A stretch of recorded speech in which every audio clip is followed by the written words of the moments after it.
The IDF has confirmed the elimination of Mohammed Mustafa Ayub, a key figure in the rocket and missile department of Hezbollah's Nasser unit in southern Lebanon.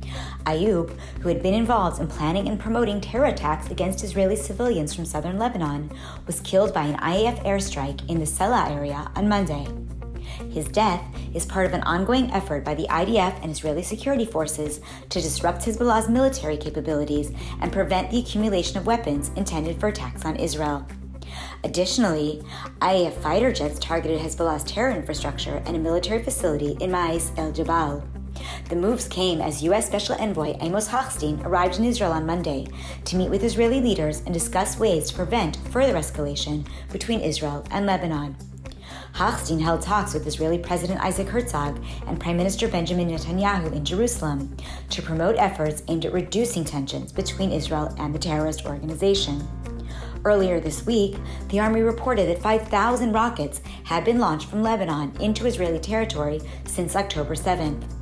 IDF spokesperson Daniel Hagari warned that Hezbollah's actions were pushing Israel to the brink of what could be a wider escalation, one that could have devastating consequences for Lebanon and the entire region.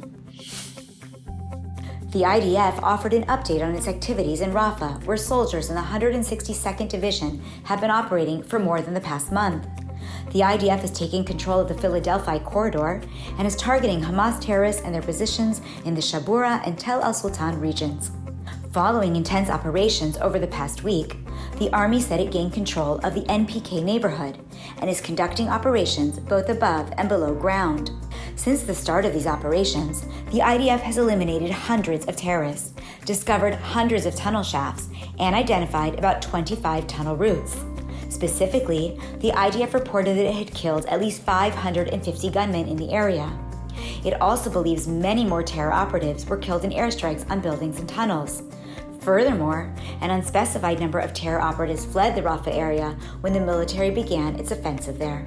The 162nd Division has lost 22 soldiers amid the fighting in Rafah, including 8 who were killed on Saturday in a blast in an armored vehicle that came under attack. The Army said the soldiers will continue their efforts in the area, progressing in their mission to dismantle Hamas. At least one person was wounded and 9 arrested late Monday, Israel police said, after they clashed with anti-government protesters near Prime Minister Benjamin Netanyahu's Jerusalem home. Protesters, calling for new elections, rallied in the streets of Jerusalem in the afternoon, convening outside the country's parliament, before marching toward Prime Minister Benjamin Netanyahu's private apartment in the city.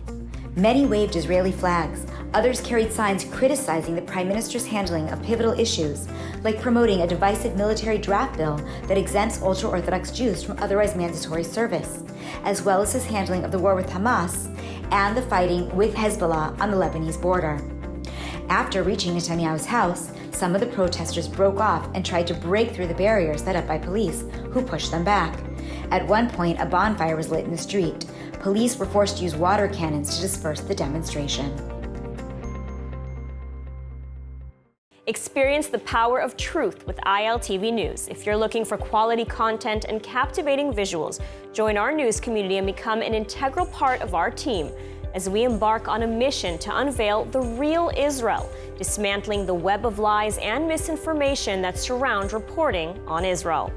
By subscribing to ILTV News, you will not only have access to the latest updates, but you will also amplify our message, creating a ripple effect that carries the truth far and wide. Subscribe today and help reshape the narrative. Available on the web, Android, and Apple.